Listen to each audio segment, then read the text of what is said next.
seems to me there are two alternatives. As long as Mike is here, he can act as president as he's been, or we can have a president, interim president, until we do a final election. Which of those two alternatives?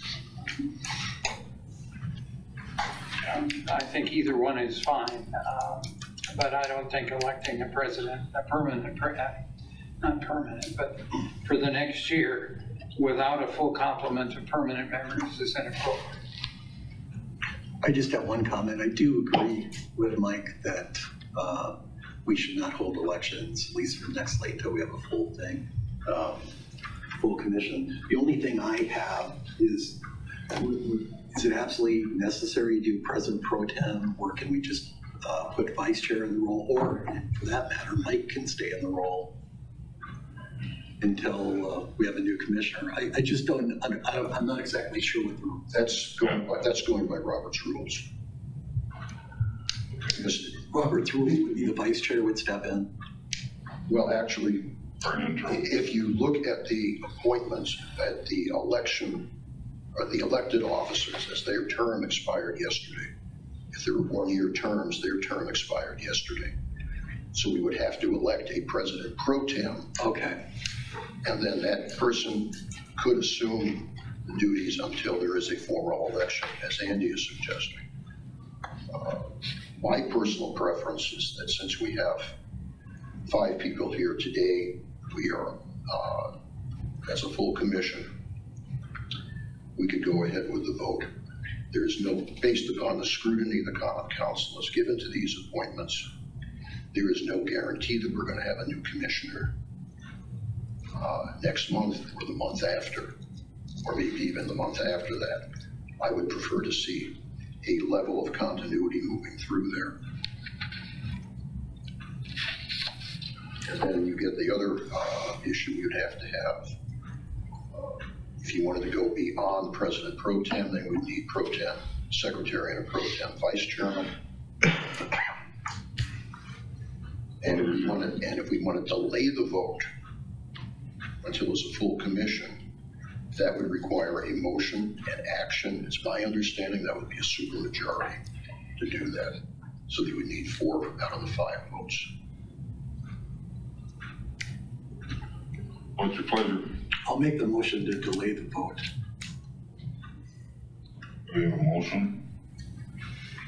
Actually, we should have, which would be more appropriate, to have a delay or to elect the president pro tem. Probably have a delay of vote, then you can elect the president pro tem. Two separate motions or just one? 2 separate motions. Okay, so I'll make the first motion to delay the vote. Motion to delay the vote. Is there a second? I'll second it. Any questions or comments? Yes. Roll call. Keel. Yes. Meek. Yes. Hager. No. Gershman. Yes. Myers. Yes. There's a second part to that? So the second one would be Nomination of a president. nomination for president pro tem. Well, all of the officers then pro tem is what I heard you say. Yeah. Well, so if you follow Robert's rules, the president pro tem then assumes the chair from Lori, and then the others will follow through from there. So you have to do all 3 positions as pro tem. Yeah. I guess you should take it up. Okay, I will ask for nominations for president pro tem. I could make one motion for the whole slate all at once. Can you do that, or do you? No, you should do it separately. Separately, I nominate Bill Pinker for president pro tem. Second.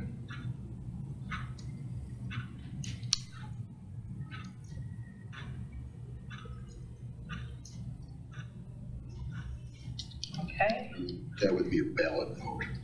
If there are any more, we call for any more nominations. Oh, yeah, there wasn't. So can you just amend the motion for any of them? Well, I guess. No, they separate motions. Okay, all right. is there any other nominations? Pass them around.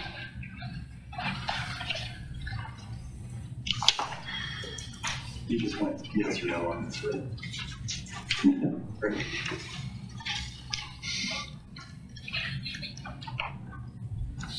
So just yes or no on this one Yes. to delay?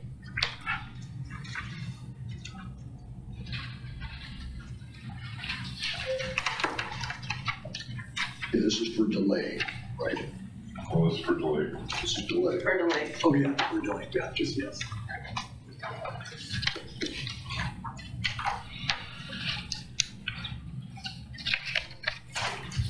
That way, correct? Yeah.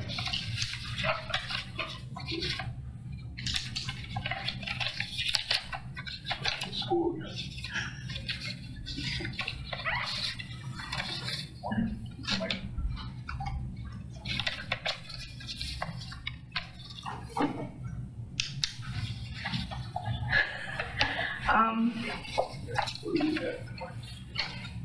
I'm not sure here. I think I know, but Let's see what we've got. might have to do Oh, one over. I don't think we've ever done a paper. now, I don't think we've ever done a paper before. okay. Let's see, we voted We by had a voice motion. on to Is it? delay the election. Yeah, we did. Mhm. Okay, so then this would have to go back, since we have mixed votes here, So this would have to go back to a vote on the Pro tem. President pro tem, And that's what we just voted on. that's what we just voted. We have mixed and confused answers. Okay. What are you talking about? And we just do. Who else could that be other than you? Well, we've got a teddy bear on one of these. Oh. Okay. I draws them as I sees them, Bill. Okay, well then obviously it's, I guess I'm elected. So we got that done. And then we need to do the rest of the slate. Then we'd have to do the rest of them. I nominate Steve. So that would actually come out here to 5-0. Fire. The other.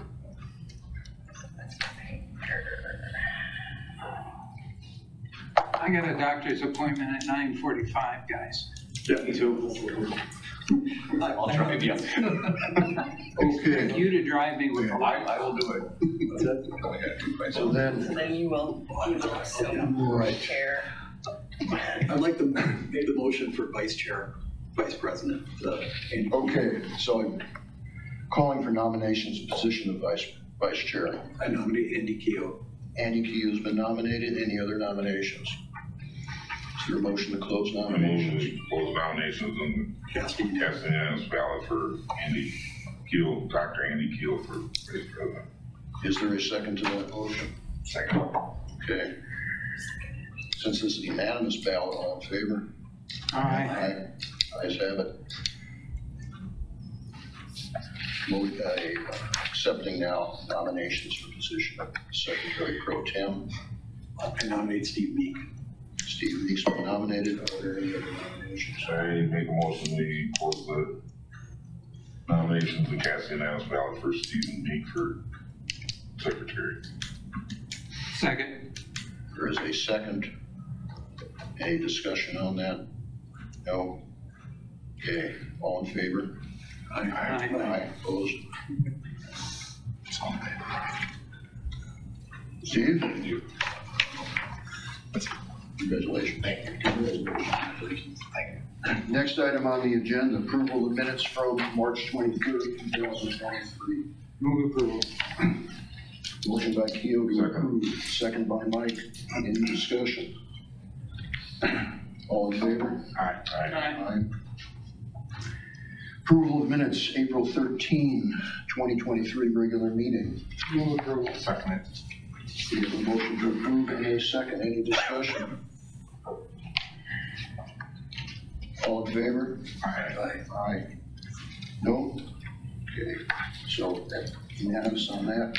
Approval of the minutes of the April 27, 2023 special meeting. Move approval. Second. We have a motion and a second. Any discussion? All in favor? Aye. Aye. Ayes have it. Fire service and law enforcement news updates.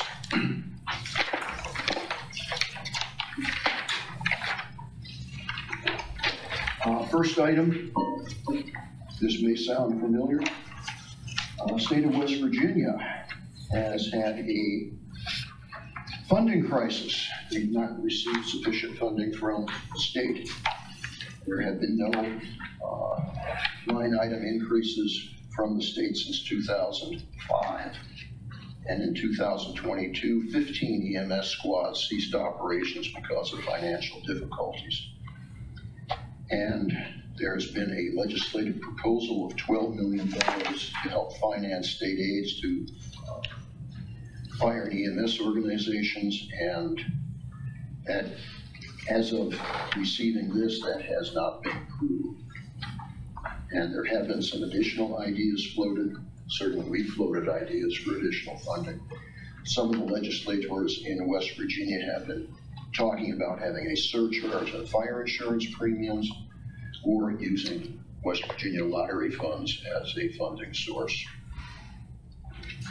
Willoughby, Ohio. This is northeasterly from Cleveland.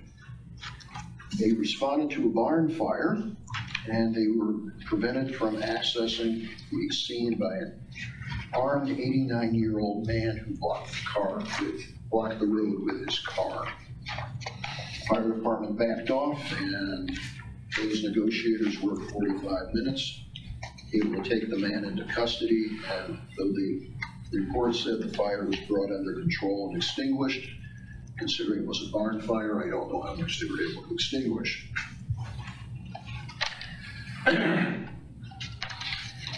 Fighting wildfires at a new level. I wasn't aware that Buffalo, New York had potential for wildfires. Apparently in a park there was a wildfire, but access was only from two directions. They could either broke their way down a cliff with men and equipment, or bring in a fireboat, which they did. And it was the fireboat Edward Cotter, which is believed to be the oldest active duty fireboat in the world. It's 118 years old. They pumped out 500,000 gallons of water onto the beach. Now, what's interesting is Wisconsin's got, what, 4 or 5 manufacturers of fire apparatus? At least 4. Yeah. And we've got this unknown up in Superior, Lake Assault Boats, which is part of Fraser Shipyards. And they make special purpose boats for law enforcement and the fire service. And I've got a list of some of the agencies that use their equipment. Will it fit in the upper bill? I'll tell you, how much length do you want? I think they normally go out to about 36 feet. But they would make one that's smaller. And this is the wild part. They use outboard power, and they can go up to 850 horsepower, which would be perfect for the upper pond. We could get from one side to the other pretty quick. Andy, did you have anything to say about fireboats? Yes, and I don't appreciate making light of this. That boat's 118 years old. That means it's made out of wood or iron that's riveted. And it pumped 500,000 gallons of water. I think this puts lie to much of what we get from the 2 departments about needing new equipment. If you take care of what you've got, you wouldn't have to have a new truck every 25 years. And when you get something, it's got to be filled with all the newest stuff, you know, vacuum tube radios and all that. I just don't appreciate it. If you would take care of the equipment that we give to you, or the city gives to you, we don't. You could go 118 years and pump 500 and some thousand gallons of water. I mean, it's. I think you can pump 500,000 gallons of water with a garden hose, but it's going to take a while. No. This, it's, I looked it up. This is old equipment. There's no doubt about it. The impeller on that pump is about the size of a truck tire. Yeah. And it goes at 20 RPM. Well, I think you guys, I think you need to take a lesson from this. I would agree. The horses unfortunately died a while ago. From 118 years, we'd probably be with horses and wagons at that point. Well, you got a piece of equipment right in the front. We get, well, I'm not even gonna say we gotta find somebody to pull it, but. Anyway, More budget cuts. Thank you, Mr. Keel. Duluth, Minnesota had its budget cut, $98,000. Okay, on a per capita basis, this is obviously a lot smaller than we had. But there are two statements that were made that are rather significant. One was made by one of their public safety officials. I believe it was somebody from the police department. This is a quote: "I don't think there's a safe cut." And someone else commented on the difficulty to provide needed services when budgets are stretched thin, which I think we have seen very much here. The other interesting point was from the chairman of the finance committee, and she noted, "Can you imagine my surprise when the cuts were announced on Thursday and broadcast on TV before the council got a chance to hear what they were specifically?" I believe that's called an end run. On April 20, U.S. Senate passed a bill that would reauthorize grant programs to local fire departments for another 7 years. At the time I got this, the bill had not got to the House of Representatives, but the Senate passed this 95-2. We are familiar with the line of duty deaths in the last month. There was one of which occurred in Polk County, Minnesota during an attempt to arrest a domestic disturbance. The family of the deceased deputy informed the governor of the state of Minnesota that he was not welcome at the funeral because he was not supportive of law enforcement. Body cameras. The Portland, Oregon Police Department is the largest municipal agency yet to adopt cameras, and they have recently done so. Another incident being struck at a crash scene. 2 Ohio officers were assisting at a crash scene on I-480. One was on foot, one was in a patrol car. There was a blocking engine plus cones, and 2 state troopers were struck. The one on foot as well as the one in the car. The new crash and the reconstruction of that crash resulted in 4 lanes of interstate highway plus an on-ramp being closed while the reconstruction took place. That would be what, 6 hours? Something like that. Last time I said I would have the board of directors from the International Association of Fire Chiefs. You have that. I think the significant part there is these people got a lot of education. And you'll notice we have 1, 2, 3, 4, 5, 6 of those people have either chief fire officer or executive fire officer designations or both. I have one last item. I picked this one up just the other day.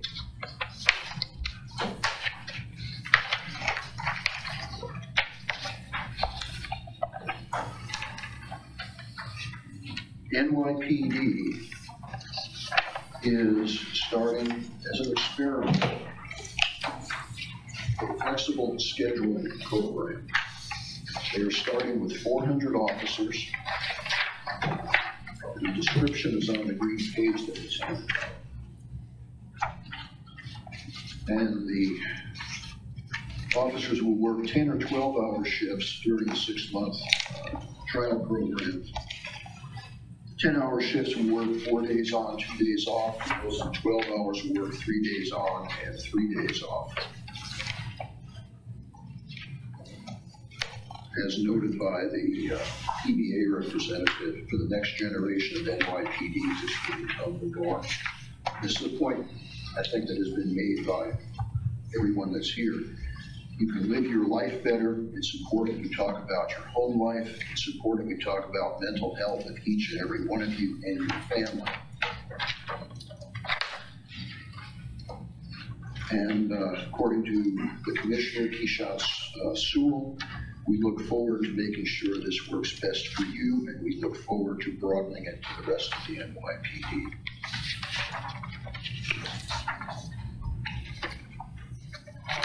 Yeah. You know, deaths, I don't keep track in the way Bill does, but it seems to me that in the last month, we've had 4 police officers, 3 or 4. I We've don't. had 4 this year in Wisconsin. Yeah. And 2 of those were female officers, is that correct? Yes. Is there anything that the commission could do to recognize, I know that, you know, squad cars a mile long go up and process and so on, but is there any way that the commission could recognize those officers? I mean, it's short of going to the funeral itself, and I don't know that you would be, recognized as commissioners there. Yeah. But we are going to have a police memorial next week. We have our yearly memorial, and I think support from you all there would be awesome. Okay. And next week I'll be out of town, but anyway. I know your heart's there. Thank you. It just seems to me that somehow the loss of life of those people should be something that as a group, an organization, a piece of, we should respond to. Maybe it's a letter, maybe it's whatever, but think about it and maybe I'll bring it back after. All right. Thank you. I had thought that recognizing those officers by name and having a moment of silence for them at these meetings would be a good way to That's very appropriate. show that. Good idea. Yeah, good idea. So maybe next meeting, I don't have the names, if I'll get them. sure. And just, continuing with that, the violence perpetrated against police officers over the last several years has simply increased almost exponentially. And I know in many of these situations, there are officers going into settings and they don't have enough backup. They're going into settings that have been purposely set up to injure officers. And then we're seeing, as I point out almost every month, the number of fatalities on the highway for both law enforcement and the fire services increase.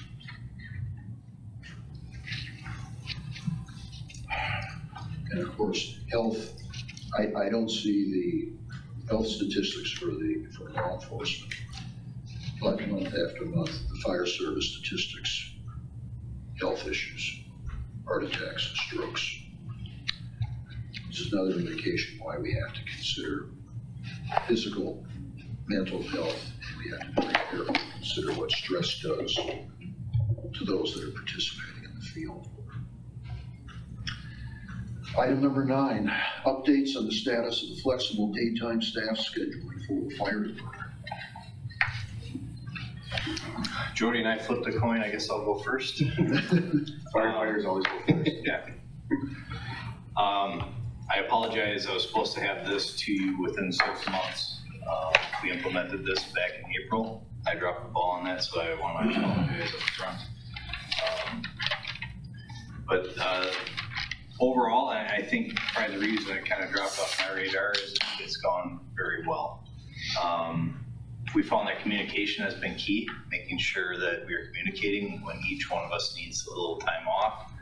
It does help with work-life balance, like the NYPD is going to find out here very shortly when they get their program up and running.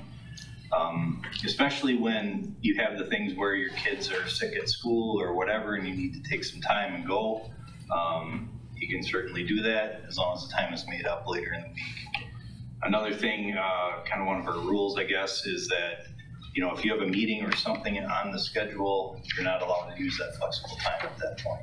So we did set up some guidelines, some rules at the beginning of this program, and I think that really helped it take off. We do allow members to work 4/10s if necessary, if they need a full day off. And again, I just really think it helped work-life balance. We're hoping that this will be a feather in the cap for members that want to step up into the daytime DC positions. We don't see a whole lot of applicants for these positions. And it's just due to a massive schedule change that people aren't used to, I think. So it's gone very well. I really don't have a whole lot to report. If you have questions, I'd be happy to answer them, but I'd like to continue. Yes. This all makes perfect sense to me. But if you're short-staffed to start with, are there times when, given this opportunity, is the short staffing exacerbated by the fact that you have people who are walking away when? I would say no, because my answer is going to be no to that, because daytime staff aren't counted towards the line staff, if you will. So, and we're always available by call. So if there's a call in, we're coming in anyway. Not to mention, I don't know, I know that both of these gentlemen and myself have worked weekends. I mean, we're here kind of at all hours, variably, just because there's work that needs to get done. So my answer to that would be no, just because of those reasons. That's fine. Then at the police department, if I could chime in here, we've only got a handful of people that are eligible to do this, but it's been really good for those that have taken advantage of it. There hasn't been any impact, negative impact on our service at all, which was pivotal for us. We wanted to make sure that we're still providing the service. We're getting the work done, and it's really a nice balance to work a little bit longer one day and leave a little bit earlier, maybe on a day where you need to. So I would also ask that we continue doing it. It's been really good for us. Would it be appropriate to have a motion to reaffirm that we continue on this for scheduling on this? Yeah, I'm not sure if the motion would be appropriate. It's not an agenda. We have an agenda item for report, but we don't have an agenda item. So this was simply an update. I firmly believe that they should, if it was being the good reports we've gotten back, that should be certainly my support. We approved it on the condition that you report back, and if the report was positive, the assumption on my part was that we would continue it. Okay. I don't know that we need a motion to continue what we already approved. Yeah. Good news. Thank you. Thank you. Thank you. Next item, approval of fire department bills. Thank you. We had 2 sets of bills signed this month, one by Commissioner Stangraber on April 26th and one signed by Commissioner Keogh yesterday on May 10th. I only could find one item in here that I kind of want to bring to your attention, but I'd be happy to answer any questions that you guys have. It's on page 10E. You see a large payment in the sum of $53,711.50 for the purchase of our new station car 7. This is replacing a 2011 Ford F-150. It's definitely falling apart. It was time for replacement. We actually had this scheduled for replacement about 2 or 3 years ago, and it got moved back in the CIP just because it still had some useful life in it, but it's starting to see some engine failures and transmission issues and things like that, so it was time. DC Mueller did a good job with this project. It was kind of on his plate, and he priced out new vehicles, and we ended up getting a 3/4 ton Ford F-250 to replace our half ton. They were actually cheaper than the half ton, believe it or not, on government pricing. The other benefit that the 3/4 ton is going to give us is it allows us to pull our hazmat trailers and our rehab trailers as well. So having all 3/4 ton vehicles in our fleet is a positive. That way we don't have to make sure we keep one vehicle back to tow hazmat trailer in case there's an incident. Like I said, other than that, I didn't see anything that was out of the ordinary for me, but I'd be happy to answer any questions and ask for your approval of the bills. Any questions? On 10D at the bottom, D as in dog? D as in dog, we have an oil leak repair, $31 million. Where do they have to go? How far into the apparatus do they have to go to fix that oil leak? I'll let DC Mueller finish this one, but as far, I think there were 4 different oil leaks on that apparatus, and mainly gaskets. All gaskets, they had went pretty deep on the engine. So when we went to Midstate Truck, when it went to Midstate, it was there for about 2 days. And they pretty much had to pull most of the stuff off from the engine to get to those gaskets. What truck was this? Engine 1. That's our Quint. How old is that truck? That truck was purchased in 2013 or 2011. 11, I think, yeah.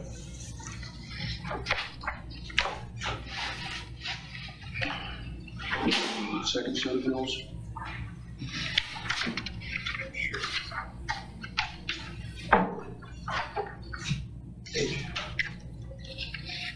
Anybody have a question about the second set? Need a motion to approve those bills. Move approval. Second. A motion and a second. Cory? Keo? Yes. Beek? Gershman? Yes. Myers? Pinker? Yes.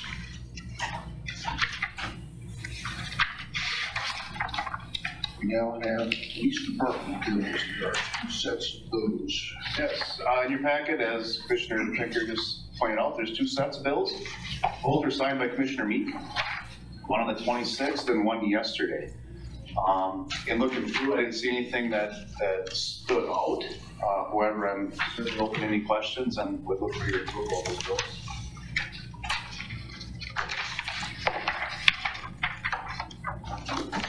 On page 11, G, way at the bottom, the 2023 Mental Health and Wellness Symposium.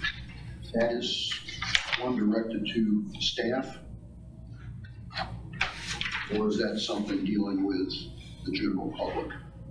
Looking to see where you're at.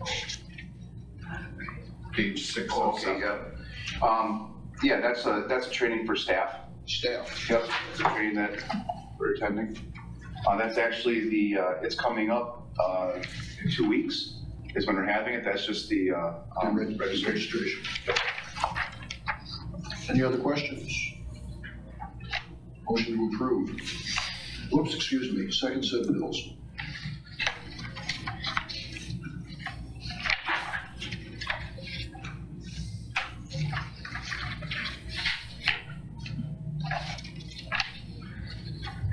Any questions on the second set? Ask for a motion to approve. Motion to approve. Second. Motion and a second. Vote. Keo? Yes. Beek? Yes. Gershman? Yes. Myers? Yes. Pinker? Yes. Item number 12, Fire Department Activities, Training, and Correspondence. Thanks again. On page 12A, you'll see that DC Mueller, DC Backus, and I had the opportunity to meet with Senator Jesse James. It was a 2-hour meeting that we got to actually discuss a lot of our issues, specifically dealing with budget, with staffing and things like that. Senator James was very receptive to a lot of things we had to say, and it was a very good meeting. This was actually sparked by when DC Vegas and DC Mueller went down to Fire and EMS Lobby Day in Madison. They got to meet with them down there, and it sparked an additional meeting for him to come here. So it's very good to have those discussions with their senators and let them know the issues that we're facing. Otherwise, you know, if you don't hear anything, generally they think that everything's all good. So, good meeting. I just wanted to point that out. On page 12C, to prepare for Arson Awareness Week, which is this week, by the way, May 7th through the 13th.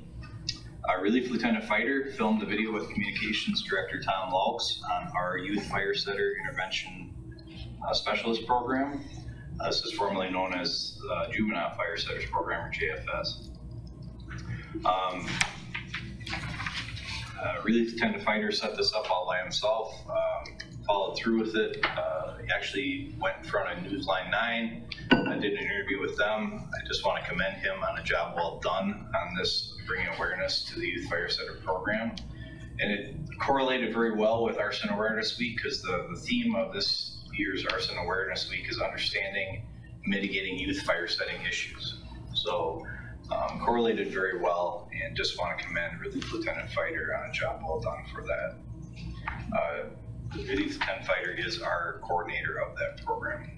I saw his interview on Channel 9, and he really did a very good job. Yes, very proud. Yeah. And Channel 9 has been so good for us. Yes, they have. For PR work. Yeah, they scooped this right up and came right in, so. Other than those items, it was a typical busy month in meetings, trainings, job shadows, ride-alongs, tours, and other activities. As far as call volume, we were about on pace with last year's record call volume. We're down about 18 calls just compared to last year. So, well, pick up the pace. You're right. Those 18 calls are nice not to have. DC Vegas actually just created, I didn't have a chance to get at this in the packet in time, but this is going to be coming forward. Per discussion with Commissioner Gershman, just like to see a number of concurrent calls that we run in a month. So I can report on this really quick. I know you didn't get a copy, it's not in the packet. As of the month of April, let's see where I'm at here. There are 59 occurrences where we had 2 ambulances out of the station, so that's basically an average of 2 twice per day that we had an ambulance out of, 22 ambulances out of the station at the same time. There were 6 occurrences that we had 3 ambulances out of the station at the same time. We had 4 ambulances out of the station twice during the month, and then all 5 deployed. All 5 of our ambulances were out of the station at the same time, one time this month. So it kind of shows the busyness. That is absolutely great information. Yeah. As the public, we could talk all day about how often you're shorthanded, but when you actually put a number to it, show how consistent it is, it's much easier. Right. Yeah, and if you correlate this to our daily staffing levels too, so if we're at minimum staffing of 8, you send out 2 ambulances, that's half of our staff right there in a day. So that happens twice per day on average. So can I ask one question? Yes. The minimum number of people left in the station, not including DCs, would be what? Not including DCs, minimum number is 8. 8. Yep. Left in the station.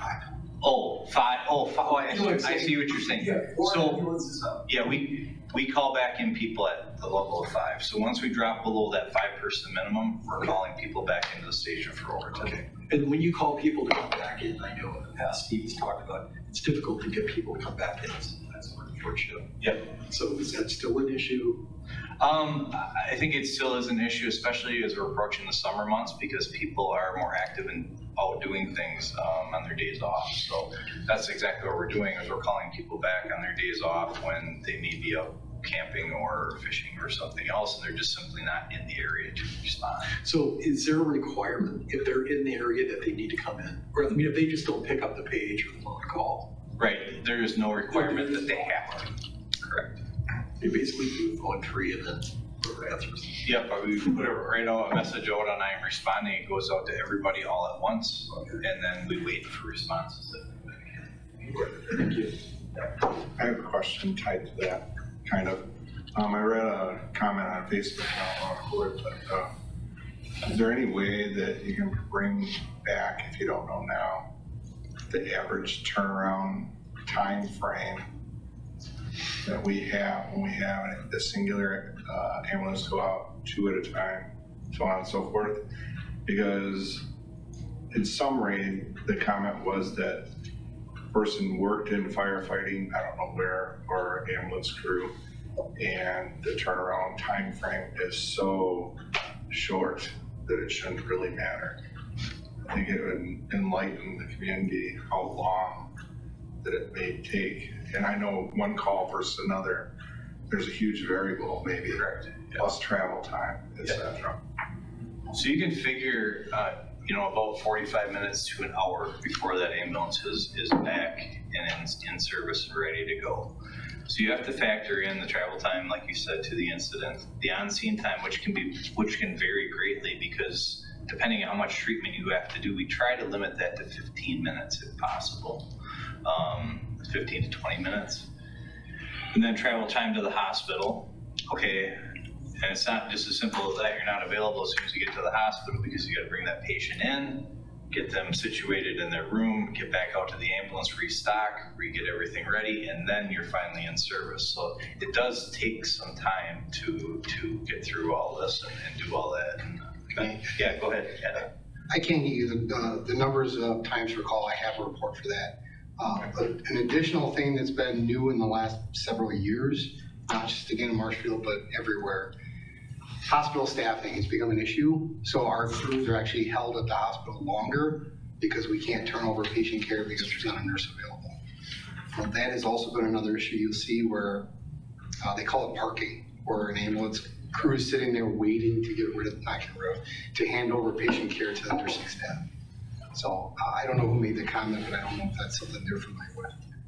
Yeah, thank you for sharing. It would help the community as a whole to understand. And we can include that in the information as well. Sure. That's all I have that I pulled out, and I'd be happy to answer any questions. I know it probably wasn't in April, was very recently, could have been in May. You had an incident regarding smoke detectors.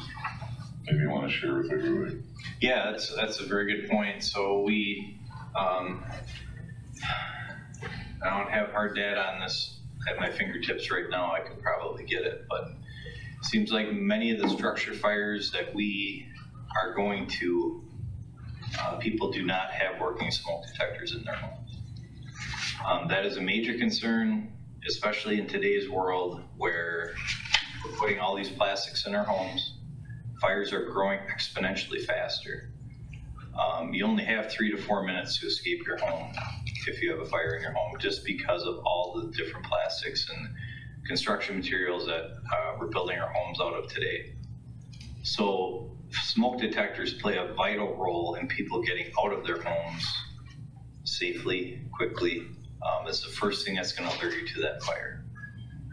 We did have a structure fire where the fire is actually burning a wall between a bathroom and the sleeping area, and this was late at night.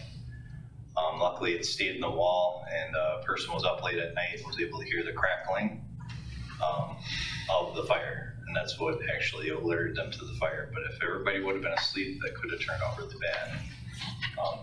There was smoke upstairs. The smoke detectors would have went off, would have alerted him before that even. So just a word to everybody out in the public that please check your smoke detectors. If they're not working, please get new ones and get in the home and get help with placement and all that stuff. Just give us a call. But that's the most important thing we can tell the public right now for fire safety. Thanks for bringing that up, Mike. I just add to that from a different perspective. As people are remodeling in the downtown area, aside from smoke detectors, considering the age of some of our buildings, the type of construction, sprinkler systems are really significant. You look at the money some people are spending on remodeling and not having sprinklers, they can see all their efforts disappear very quickly. Looking at the report, I see we had 2 people at career fair at Appleton. Yes. What kind of interest did we have from folks that were over there? We generally get a fair amount of people stopping by our booth. There are a lot of different fire departments that go to these events. So generally the students come around to each booth individually. In talking to Deputy Chief Jonas, we had a fair amount of interest. Good. Then on the next page, on the 17th, we've got the Engine 4 specification meeting. How far along are they with the specs? They're just in the phase of right now starting to tour different facilities and see what they're able to produce. We're not at the specification building part yet.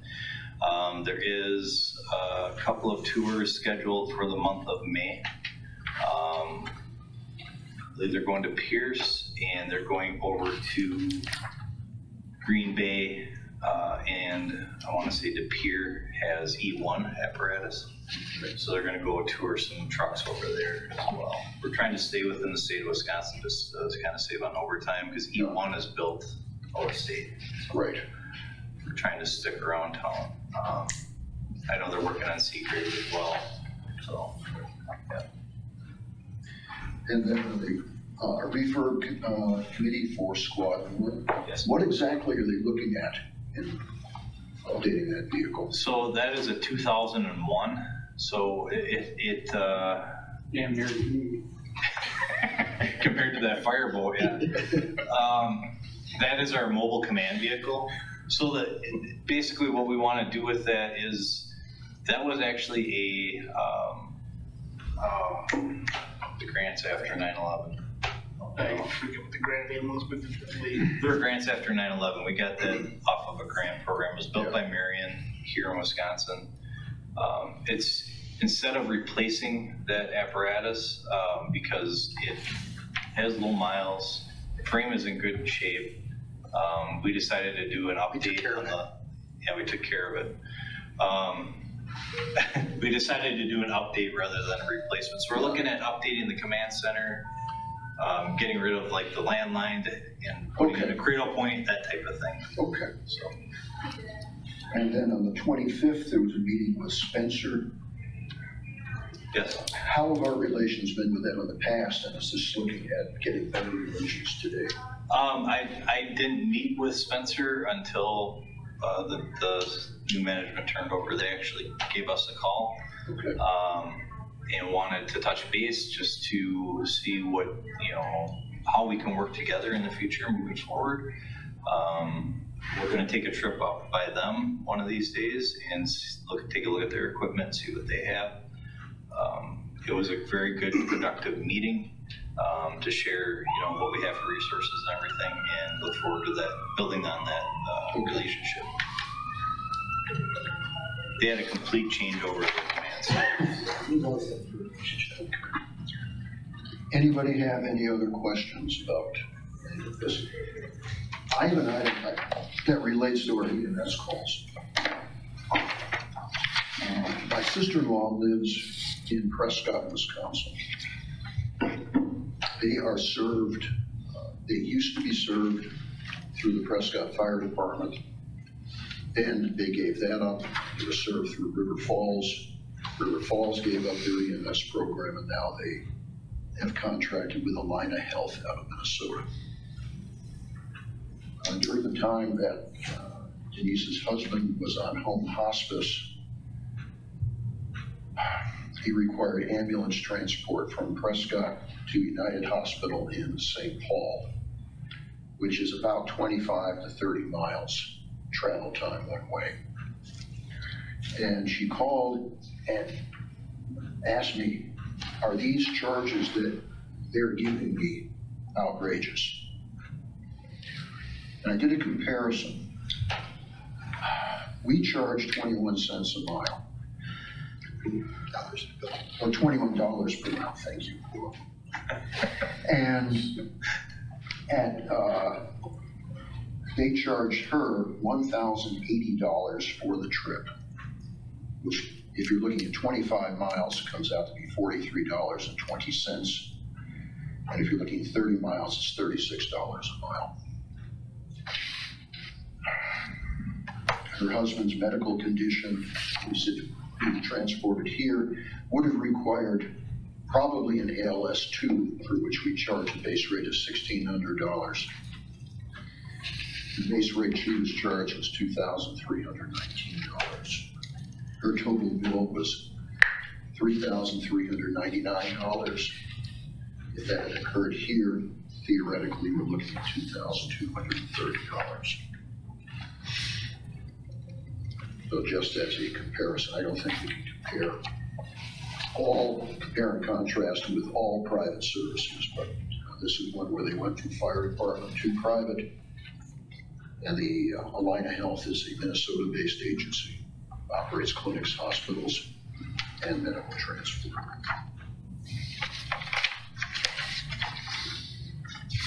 Moving on. We are now at item number 13, request to approve policy 1003.4.6, first engineer position. Yeah, on page 13C through 13F is the newly created first engineer policy that we developed here. As a reminder, this position was just created through contract negotiations to put a person in that first engineer slot every day. So what we're looking to do is make an official first engineer position. That first engineer position is vital to our operations, as we need somebody that knows that first engine inside and out. They need to know that equipment.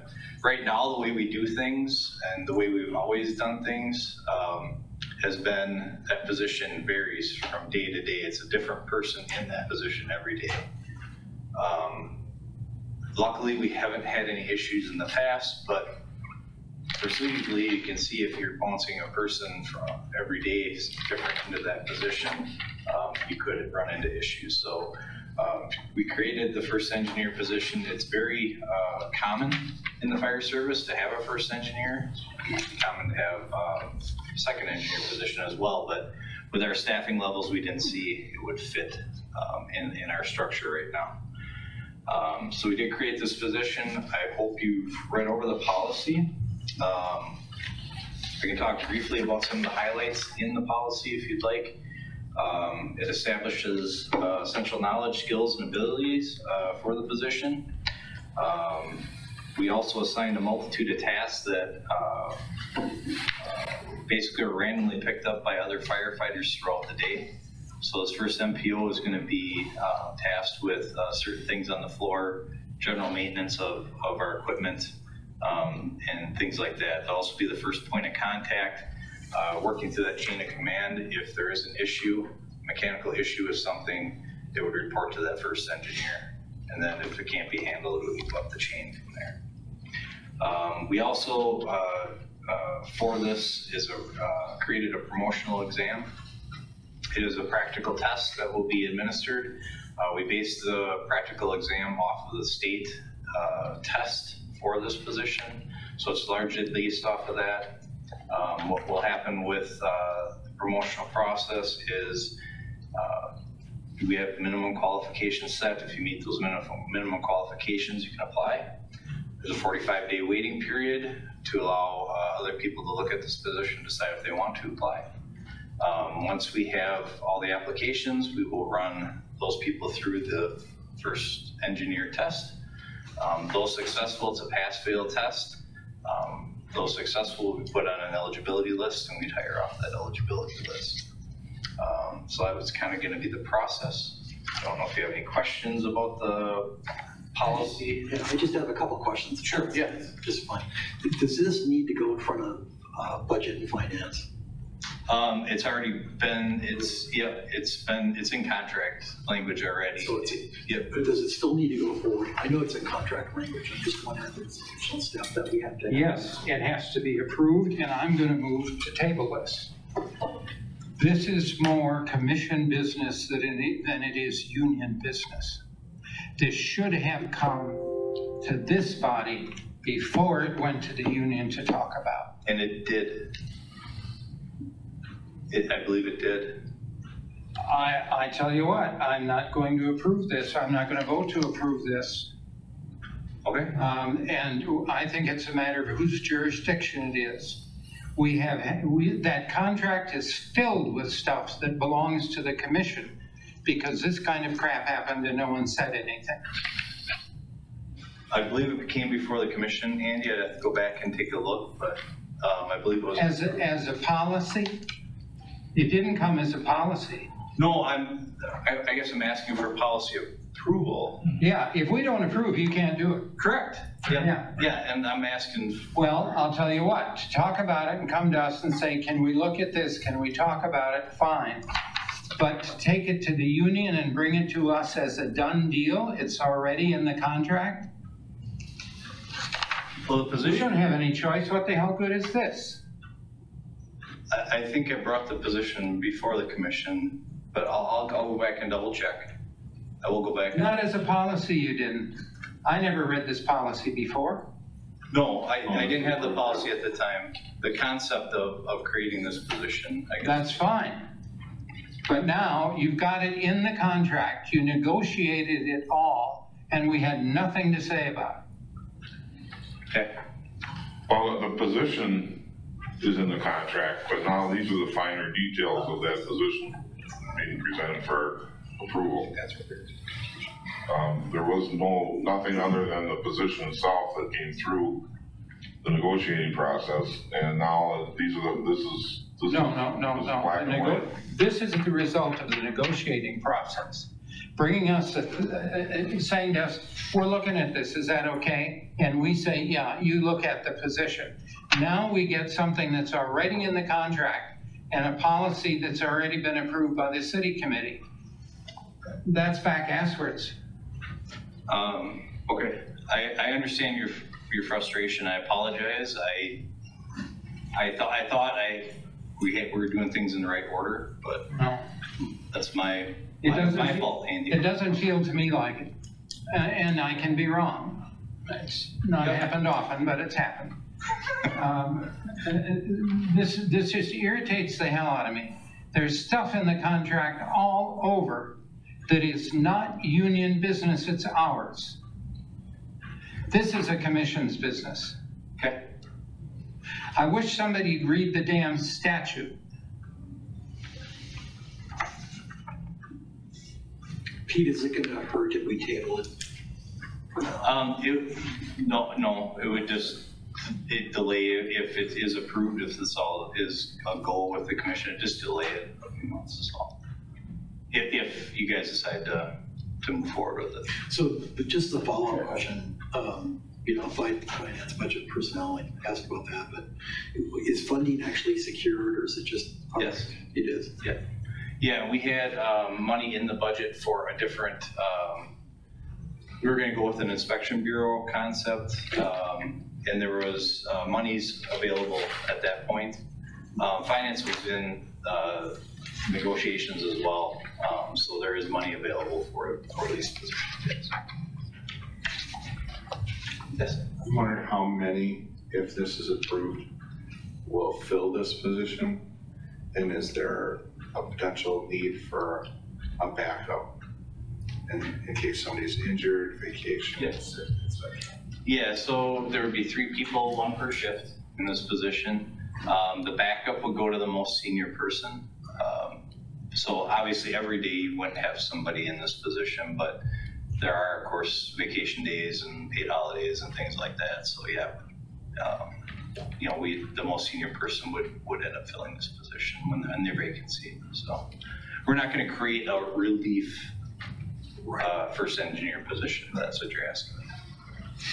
You did tell me there's a lot of interest in this position because, I could see the role is an important one, especially when you look at the degree of equipment they're in charge of. Yeah. Plus, the testing process, evaluation. And I think that's a positive thing. All right. I have one more question. Steve, I'm sorry.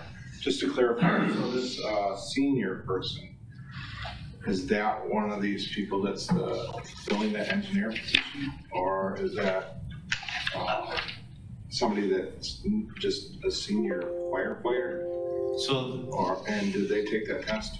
I'm sorry. yeah, no worries. I can try to explain this. So there's gonna be a test and anybody can apply. We do have minimum requirements in here.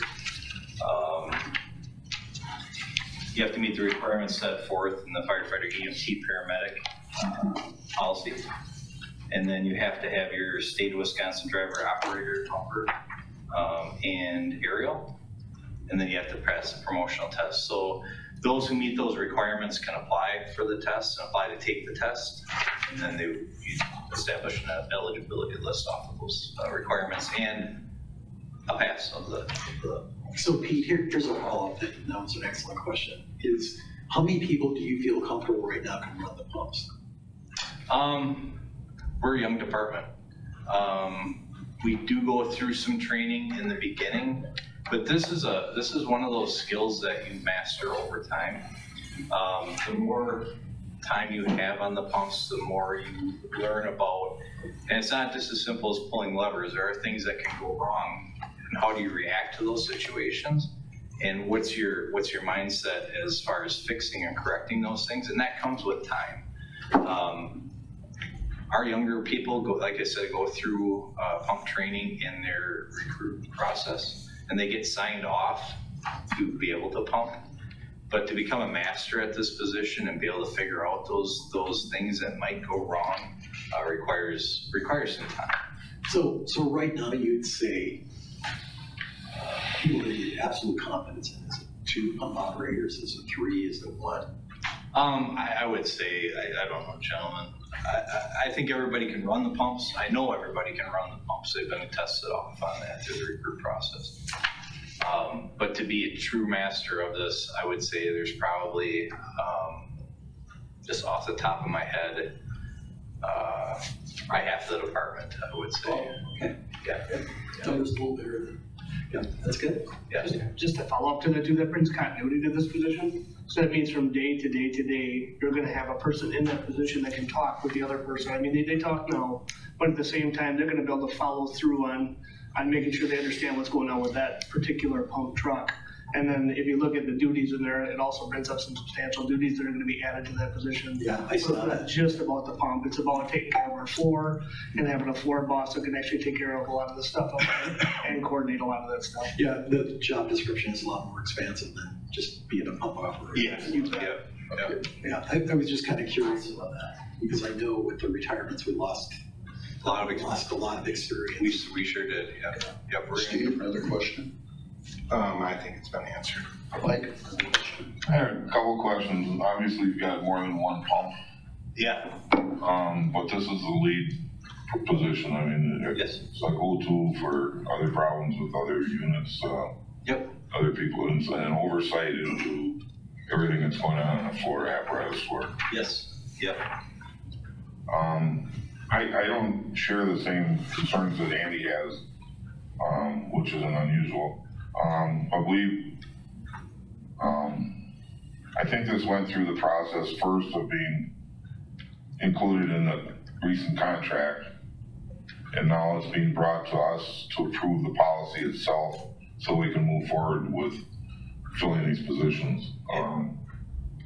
I think myself, having been involved with it, it has taken the right steps. It is a policy of the department which we oversee. Because it was included in the contract, we need to have a working document to work off of for the position itself. And that's why I see that it's here at the commission level to get approval of the policy itself. The contract negotiations, it came up during that, but it had to start somewhere.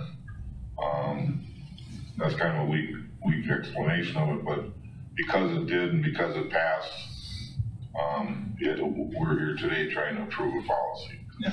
Right, if I'm looking at it from I guess that's the way I viewed it too. And Commissioner Keough, if, just so I'm clear moving forward, if we're gonna do something like this again, just so I'm clear, This is an issue, Pete, okay? of authority between the union and the commission. And it's going to require lawyers to sort it out. I just want to hold off on this because in my mind, it's a case in point. And there's another one coming up that I think is important that is going to change things. Okay. Okay, just so I'm clear on how this should step out moving forward. So we would bring up the position or the idea of creating a position like this and then bring a policy forward? I tell you what, if you bring it, yeah, if this had come without it already being in contract so that there's nothing we can do about it because it's been agreed to in contract, I'd be fine. Okay, yeah, I'm just But I trying am to, not fine when you bring us something that has been negotiated without our involvement, that is our business. okay, I'm just trying to figure out the steps, Commissioner. Well, in my mind, this should have come to us as something that you were going to take to the union. I don't think the union should have anything to say about it anyway. Okay, just so I'm clear on the steps, then bring up the. Well, they're not clear yet. You just hold on for a while until we get them clear. Okay, All right. At this point then, there is a request to approve policy 1003.4.6 for the first engineer position. And Commissioner Keough Is there, moves to table the motion. okay, there is a motion to table the request to approve. That's correct. Is there a second? There's a motion to table. Is there a second? I completely like the idea, but. No, is there a motion? Yeah. Is there a second? I'll second. Okay, there is a second. Is there any discussion on the motion? There being no discussion, all in favor? Aye. Aye. All opposed? Opposed. It's a 3-2 vote to table. So 3, was it Meek? Those three, Those 3. right, Okay, these two. And you have a vote. I voted not to table. Okay. We then have a request to run a promotional process to establish an eligibility list for Lieutenant Relief Lieutenant, first engineer at the Marshfield Fire and Rescue Department. Looking at that particular item, we asked, is there a consensus? Do we move through with this? Yeah. The only comment I have is this is normal, what we've been doing in the process is refreshing that, especially as you have a lot of retirement. Yeah, this is an eligibility list. I would move we approve. Yeah, I'll Okay. second. We have a motion to approve by Mr. Keough, second by Randy. I have a quick question. Do we remove the engineer part? No, I don't think, you know, No, you're talking leave that in about there. developing a list. Well, develop the list. Yeah. Okay, we have a motion, we have a second. Call the roll, please. Keough, Yes. Meek, Yes. Gershman, Yes. Myers, Yes. Baker. Yes.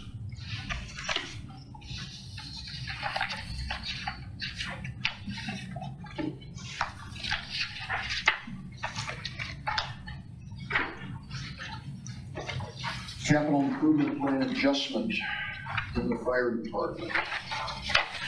Yeah, so this one, I'm gonna try to explain this the best I can. This one can get a little bit confusing. But it's a good thing that happens. So, part of our our CIP projects, were to purchase, this is for this year, for 2023, so they were approved, in previous years. Was a purchase of car 7 and the replacement of our deteriorating stairwell treads. Again, these were approved for 2023. As we move through this process, we all know what happened with vehicles and their explosion in prices and everything else. Well, car 7 ended up being more than what we had budgeted. So what we ended up doing was is we're gonna move the old Kenwood radio. We're trying to switch over to new Motorola's because that's what we now own. We're gonna move the old Kenwood radio into the new station car. It does need to be replaced, but it's still functional. As well as the preemptive lighting controls, which are, I don't remember, that was new to the station car, so about 11 years old. We moved those into 2024 in order to be able to make this budget work for 2023. So the station car was ordered. We requested a new CIP item and a pass-through commission a few months ago to have those items in 2024 to complete the Car 7 process. In the meantime, we went out for bid on our stairwell tread project. That came in well under budget. So what we were able to do was actually get everything we needed for Car 7 due to that getting the stairwell tread project cheaper. So I guess what I'm asking, or information, or however we want to do this, is we don't need that 2024 CIP item for the radio and the preemptive lighting. So what we'd like to do is purchase everything in 2023, remove that 2024 item, and just complete it. Hope that makes sense. Okay. My first observation is this sounds like very similar to that Connecticut example I gave about 2 months ago, where they were able to transfer money from the police department that had the low bids and to the fire department to purchase equipment. So this is similar transfer. Now, on the capital improvement plan adjustment, since this involves money, we should probably have an approval of that. Yeah, just for information too, it's passed through PFC. It hasn't gone to council yet. The CIP for 2024 has not gone before council yet. Was there something on Tuesday night about that, or I know I talked to you briefly? There's a meeting coming up for CIP. We're gonna have special meetings coming up here very shortly. So. Common Council did have a couple things that finance presented to Common Council for the budget resolutions to allow these to go forward. Yeah. For 2023. Yeah. That's what I thought. Yeah. Okay, all right. And then, if I could add just a little bit, Bill, Go ahead. Okay. With this one, we were able to work with finance, and because they're under the same CIP item, which is 410, that budget line item, nothing needs to really go forward. It can actually be done at the department level. Okay. So there's nothing where it'd have to go to finance, budget, and personnel, or a common council. It can all be handled at this level internally to make sure it has that. Okay. So it's being handled at your level. We don't need a motion to that for the adjustment. Update on the chaplain program. Bill, I Yes. just have a comment. Okay. I'm glad you were able to get the funds or work within the funds allocated to replace the Kenwood radio. Do you know if we have any more Kenwoods? And then also the preemptive lighting device, updating that. Those two things are really safety oriented for not only the fire personnel, but the community as a whole. So I'm glad to see that. Yeah, and we do have some Kenwoods remaining. We chose to do it. I think the PD replaced all your mobile radios when we did the switch over. We're choosing to do it a little differently because it was so cost prohibitive at the time that we were moving our Kenwood, or keeping our Kenwood heads, and then when we replaced the vehicle, we're replacing the radio with it. That's how we chose to do it. So we do have a few Kenwood mobile heads out there. Thank you. And moving to the Motorola radio, that's a dual one, so it means I can do UHF and VHF. So that's a big step for us, and that really meets our communication plan for the department. Okay, item number 16, update on the chaplain program. Bill, I'm sorry, I want to interrupt. Okay. Pete, what is the process for your CIP request? How do you come to? Sure, so we have an internal, we ask people around the station, do you see anything that's over, so the city's, limit is $10,000. So anything that's gonna cost more than $10,000, we kind of do an internal ask, do you see anything that needs repair that we're not seeing? Admin does the same thing. We take a look around.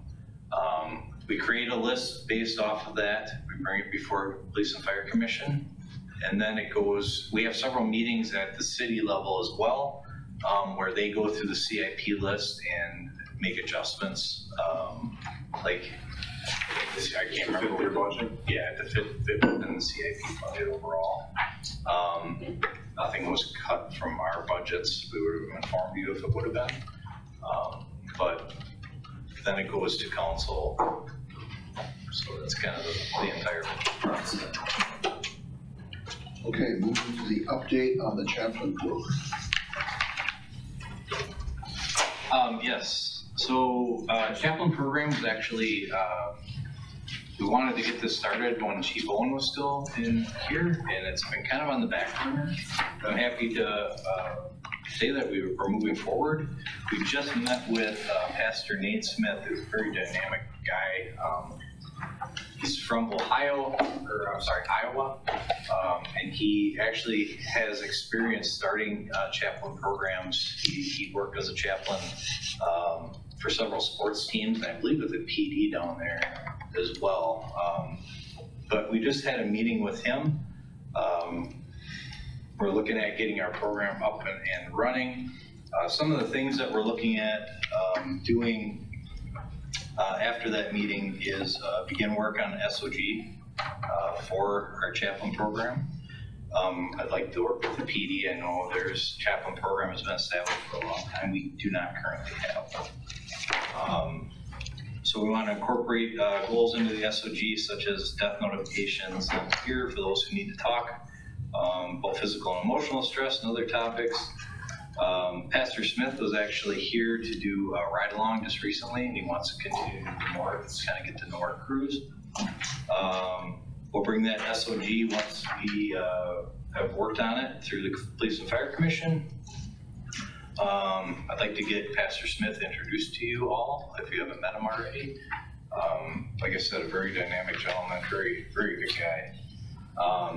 And then continue to meet and discuss our program implementation. One thing we have done really well here at the department is put an emphasis on physical fitness. We have weight equipment, we have fitness equipment. Our crews are allowed to work out during the duty day. But the one thing that's kind of lagged behind is the mental aspect of this job. That's a very important piece. So I think this chaplain program will be a very good stepping stone for us to get a mental health program established. We have things like EAP, we have a critical incident stress management team, but to have somebody right here, right now, when our crews have that tough call or are experiencing family issues or whatever, to have somebody to talk to, I think is a very important piece of the puzzle. Because this is a high stress job, as you guys all know. So that's kind of my update. I'd be happy to entertain any questions that you have. We'll continue to press forward. I just make one comment.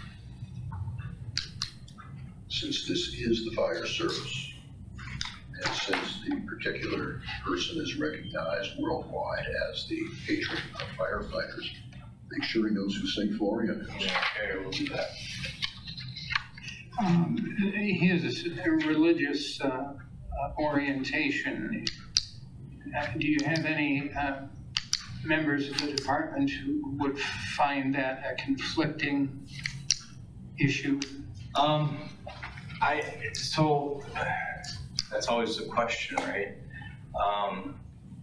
And we had a discussion with Pastor Smith about this during our meeting. It's more of, if somebody wants to talk with him about religious things, that's fine, one-on-one. We view it more as somebody, and this is the way Pastor Smith views it as well, as somebody that people can go to talk about issues, rather than a denominational type of All right, that's fine. thing. Yeah, That's fine. Great resource. Just following up on Andy's question, I think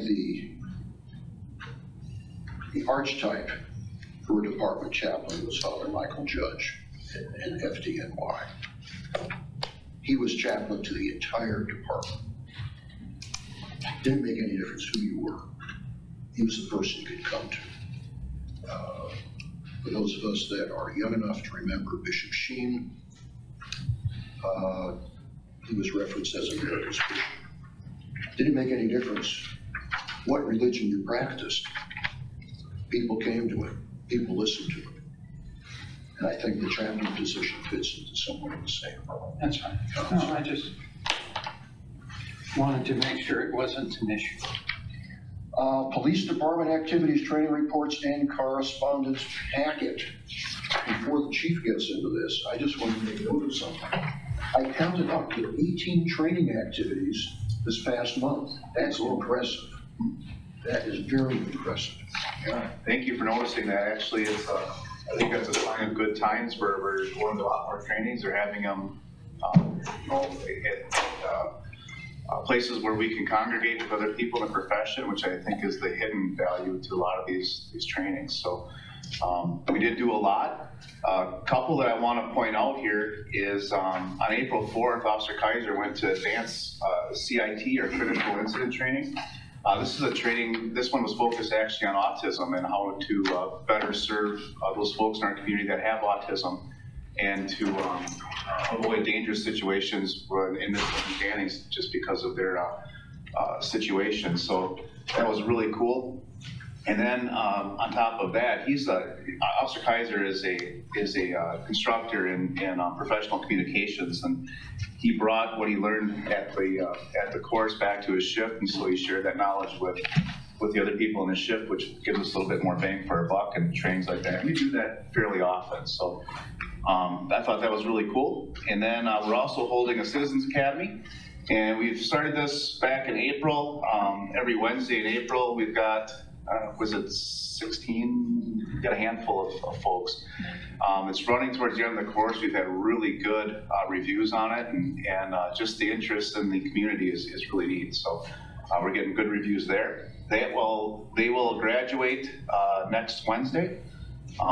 We'll have a brief ceremony for them after the class and present them with a certificate. So we're looking forward to that.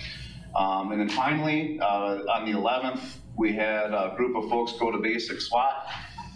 There's a lot of shooting that happens at that school, and typically that's when we find our weak points in our weapons. We get malfunctions historically. It was reported to me that we were the only department that had no malfunctions. So our rifles are up and running, which is good. Those are the few things that I highlighted. I'm open to any questions, but would ask that you place these on file. On the 12th, you guys visited Lakeville and Leedsburg and Uruguay. Those were projects done by the low bidder on the consulting program. Yep. What happened is Travis and I went with Justin Casperson and visited those places, and our purpose for doing that was to see their work and to see how they worked with the folks during those projects. We picked up a lot of really cool ideas, and we got positive reports from the lowest bid. So it went well. Okay, anybody have any other questions? Randy? I saw, police department wellness grant. I'm assuming there's going to be a mental health component to that, right? That actually was solely mental health. Unfortunately, the foundation of it fell apart. We had a psychologist working with us, and it just didn't seem like we were going to be able to guarantee the commitment due to how the clinic is overturning and just uncertainty. So we actually backed out of that grant. Okay. But we're going to keep looking for grants like that. So is there anything that now that you're offering in the Department for Mental Health Services? Actually, Assistant Chief Esser really built up our chaplain program. That's part of that component. And we have some schools, actually the one next week that was brought up, that Commissioner Pinker brought up during the bills. That's focused on mental health and recognizing and addressing mental health within your department. I'm always striving to look for more ways to do it and try to get, I really want to get a psychologist integrated with our department. It's just very difficult to do. Okay, very good. And then Mike, let me just make a comment. Sure. I think it's important for both departments, important for us to find funding for professional mental health support. It's just increasingly clear that mental health issues affect stressful workplace positions more than we once thought. There's really a trend now. There's a lot of grants available, and what we're recognizing is not only people currently working in the profession, but also those who retired from the profession, and to provide services for those folks as well. 'Cause Yeah, it doesn't just go away. So, Okay. I just got one question. Visiting with the school about the police radios, what was the outcome of that? it was very positive. That was the minutes of one of the special meetings was to approach the commission to move forward with that. It's a grant that we're doing. Brody Erickson found that we could get some radios, regular police radios for each school, and program them so that they can basically have a panic button on the radio, and then present directly to our officers or anyone listening to our radio stations what's going on. That's terrific. Yeah, he really did. Thank Brody for finding that. I mean, that's a big deal. I think I have one more question.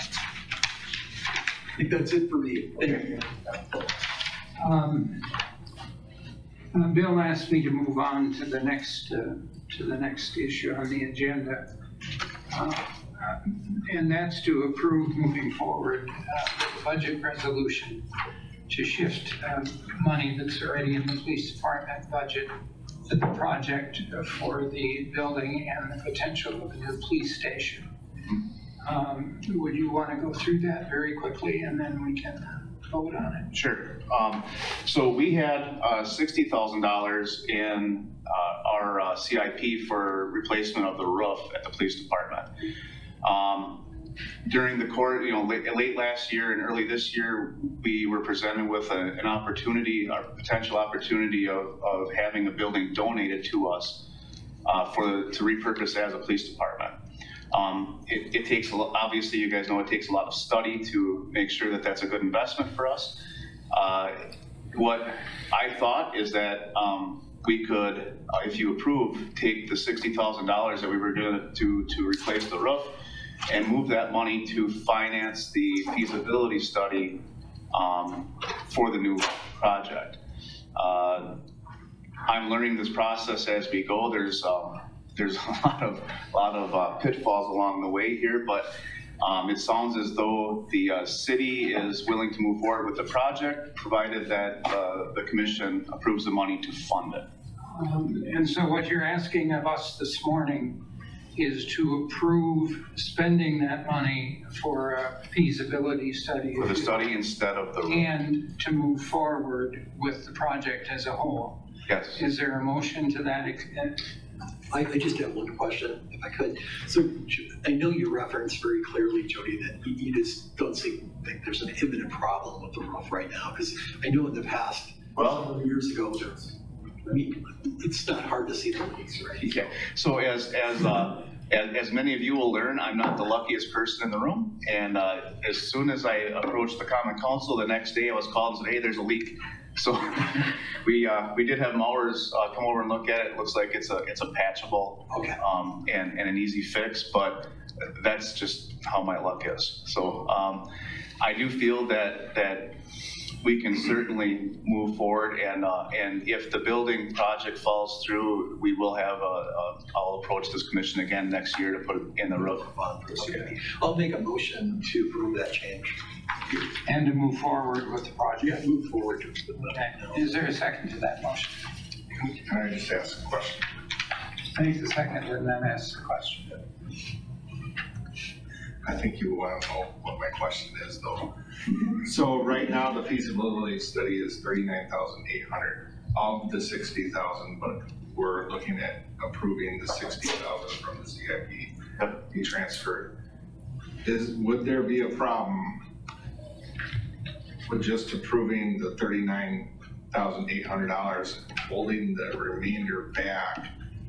And if we need to, at a future meeting, potentially approve or disapprove. And that's a question that I had as well. And so again, learning with this, typically, even though the bid comes in at $40,000, there could be other costs that come forward. There could be other things that pop up. To prevent having to come back several times every time something pops up, it was advised to see if it would be, if you guys would agree to have the whole money transferred over. And if we don't spend it, then we don't spend it. But to have the money available to take care of incidentals would be advantageous, I'm told.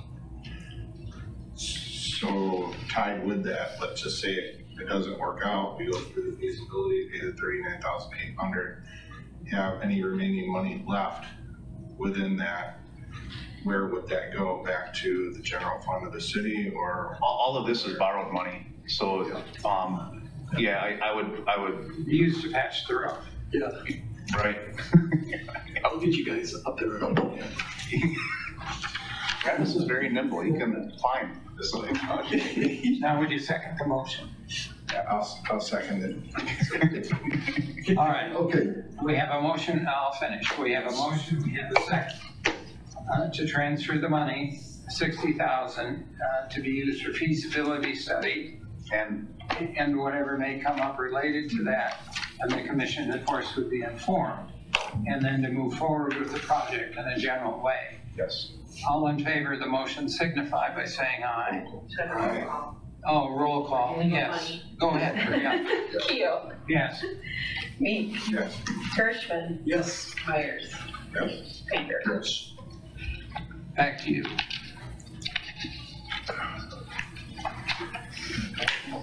Update on the discussion to fund one school resource officer. It might be just me, but it seems like when we follow the fire department, these agendas are really long. So the school resource project that came up, it kind of spurred up through Common Council last year. We are the only one in this area that I'm aware of that does not charge the school district for any SRO. The program is awesome. It's great. The school has been very open to discussions about funding this program. City Administrator Barg recently saw in some minutes that the school board tabled our discussions for a year, which brought us a lot of concern, and it was different than what the meeting was with Commissioner Meyer and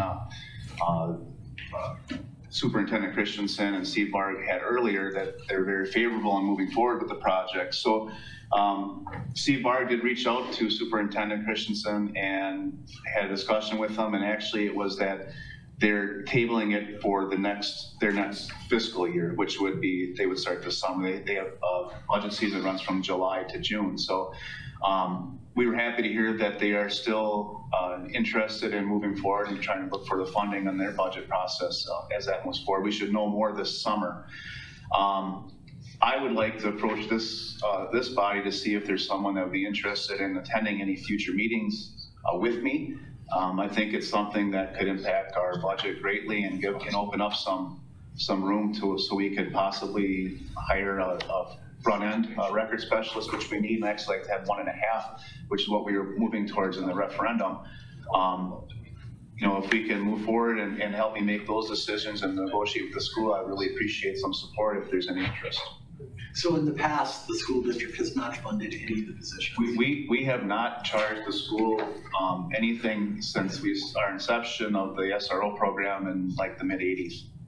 Yeah, because I know in the past, previous chiefs have said we're going to be there anyway, whether they fund it or not. You're right.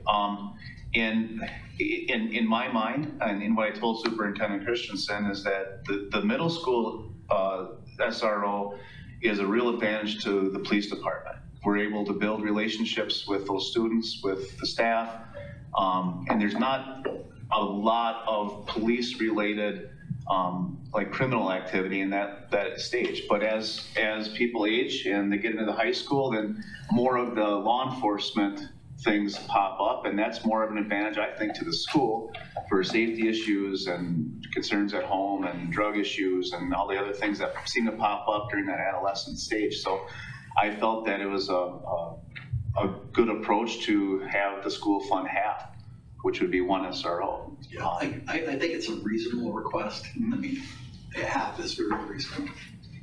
And they've been very open to the conversation.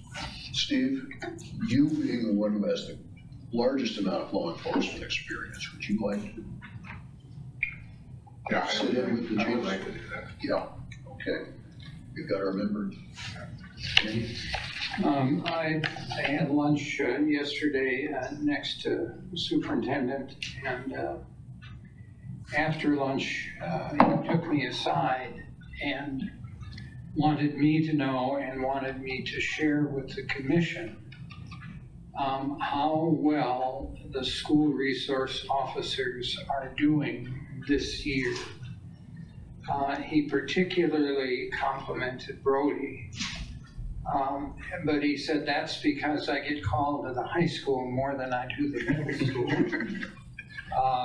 But he's very pleased with both of them and seemed very positive in his attitude, if you like, his posture towards the school resource officers. So I think you're going into these final discussions, if you like, with a very positive outlook on his part. We are very proud of our SROs. It's their first year there, and they have just taken to it like a duck to water. They've been awesome. So Yeah, I've heard the same in the community at the high school level. Cool. You know, so I just think that's great. And just what a great place to go to build bench. Right, thank you. Last item, items for future meetings. I've got a couple items. Two in particular I'd like to see on the future agenda. Number one, I feel appropriate at this time to suggest that the range, the police department range, be considered to be named for somebody who put a lot of time in out there and somebody who's sorely missed right now. I gave you some of the qualifications for Steve Liu. Actually took it off his bits. There wasn't anybody that I can think of in recent past who was more involved in the range and the development of the range and development of good techniques and training and coordination and himself a good shooter, highly acclaimed, than Steve Liu. So at the next meeting or whatever, I still might be on here yet. I'd still like to be part of the discussion if that's on the next agenda. This says it all. I mean, if in the interest of time, I won't read it all, but if you won't do it, you won't. Okay. So that's one thing. On the other hand, another item I'd like to see on there for the sake of labeling it and naming something for somebody is for the fire department to come forward with any suggestions they might have in naming the training center, fire department training center, where we have cooperative efforts with the Mid-State Tech and everything, to possibly name that for Chief Owen.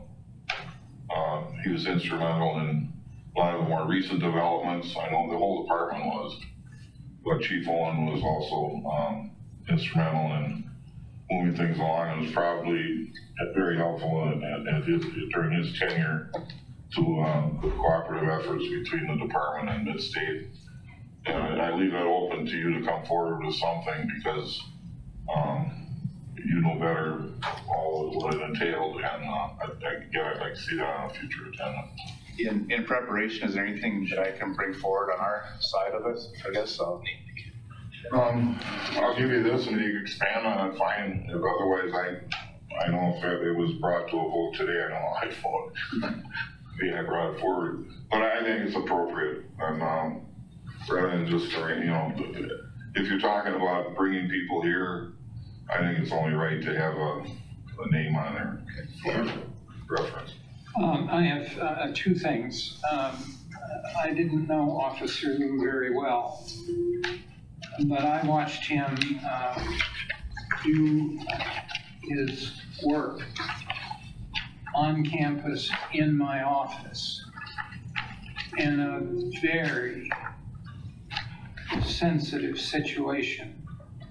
And his empathy and his grace and telling a woman that her daughter had been killed was absolutely amazing.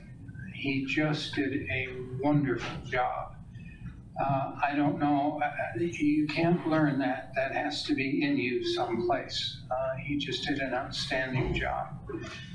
Second item, should we think if there are others who are also worthy of having something named, that's a possibility. And related to that, are there any rules for naming public property? In the university system, naming rights are very complicated.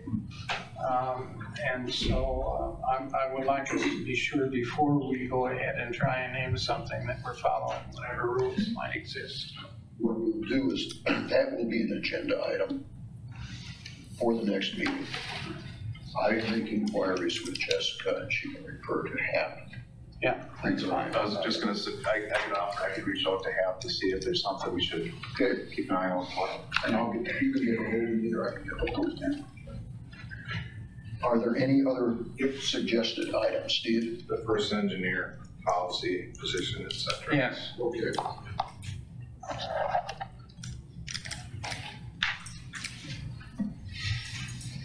I do have strong feelings about some issues. We know that. Other item, Mike, could you get us those updates on Oh, absolutely. duties? Absolutely. In fact, prior to this meeting, Stephen suggested that we might consider a special meeting again, but the last one got rather involved, but it was more detail oriented. This would be a review of a summary of what we came up with during the discussion. Okay, we will, I'll get it to Lori and she can distribute it to everyone. sure.